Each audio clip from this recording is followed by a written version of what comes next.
at Litsembalet Women's Clinic in Matapa, where most of the male circumcision takes place. We are here to see Dr. Gladys Magongo, who has the highest number of circumcisions.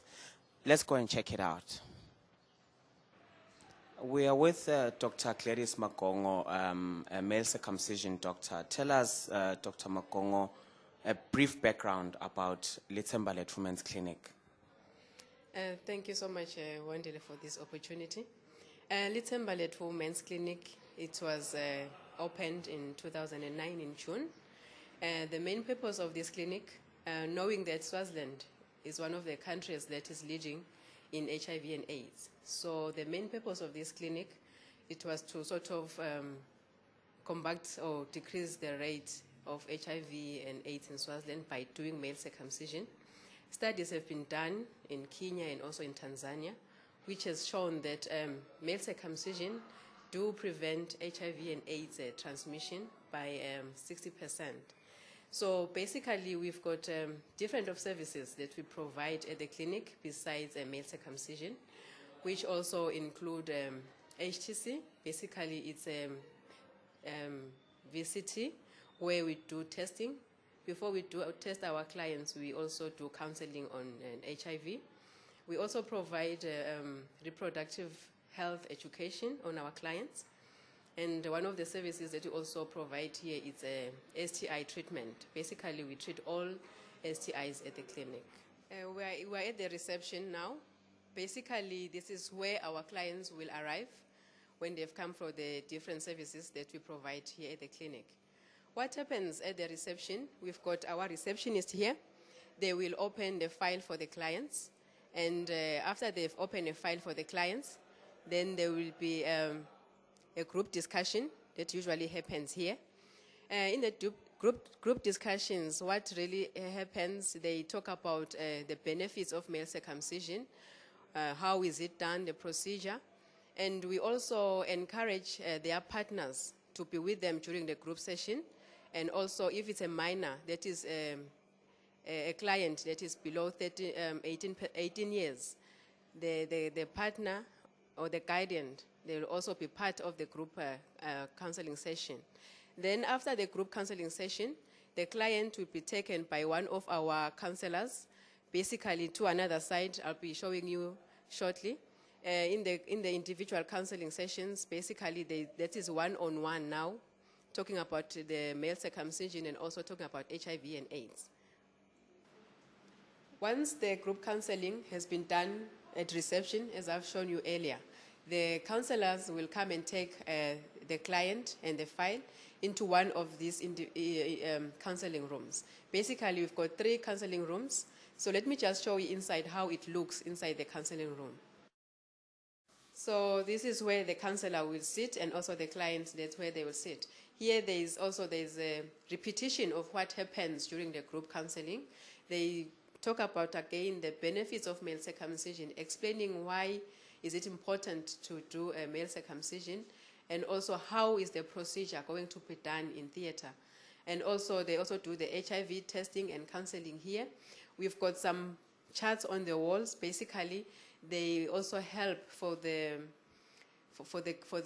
counselor to follow the protocols of the clinic when they're doing the testing.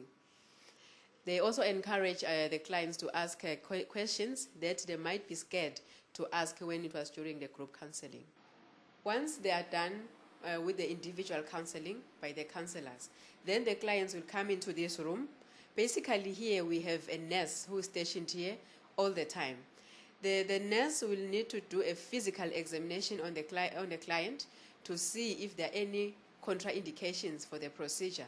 We've got this couch, that's where the client will lie, and the physical examination will also be done. What also happens here, they also check the blood pressure, because it is very important to know the blood pressure of the client before they go inside theater. We're in one of the operating cubicles. This is where circumcision takes place. Take us through, doctor. Thank you. Okay, basically what happens here, the client will come inside, brought in by a nurse. Then, because they are wearing their street attire, we'll ask them to undress basically the lower garments. Then we give them that gown, which they put it on. And then we ask them to lie on the bed. And then the nurse will open this tray. This is the kits that we used when we were doing the procedure. The nurse will clean the client, and then they will also give the injection just around the base of the penis. We say it's a ring block, dorsal penile nerve ring block. And then when the injection has worked, we also test it using a certain instrument to see if the client still feels pain. When the client does not feel pain anymore, then I will come and do the cutting of the foreskin. Then, after I've removed the foreskin, I will use this machine. It's called the diathermy. This machine basically it cauterizes, or it stops the bleeding, the bleeders. Then after I'm done with this machine, then I'll only put 2 sutures, and then I'll move on to the next client. Then another nurse will come and finish up the suturing. Basically, we also have a red liner.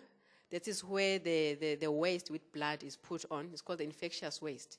And then we have that yellow bucket there. That's where we put all our sharps. In all the rooms, the sharp containers is available. And then we have that purple bucket. Basically, there is a decontaminating liquid. So that after the instrument have been stained with blood, we then put them there for about 10 minutes. Basically, we are sort of decontaminating them so that then they'll be taken out for cleaning and then disposed. After we are done with that, the client will then be dressed again and then will be taken to another room. I'll show you later. It's called the recovery room. Now we're in the last phase of the circumcision process, the recovery area. Tell us, doctor, what happens within this area now? Thank you, Wandile. Basically, what happens here, the client will come from theater. He's going to be received by a nurse who is always stationed here. Then they will be asked just to sit in one of these chairs. We want them to stay with us for at least 30 minutes after the procedure. The reason being that we want to observe them. Is there any bleeding? If they are reacting to the injection that we have given. And then once we are satisfied that everything is fine, the nurse will check also the blood pressure before they are discharged home. Again here, while they are still sitting, we give them some pamphlets to read, mainly on circumcision and other benefits, which are on this small table. And then again here, the nurse will give them some painkillers that they usually take before they go home.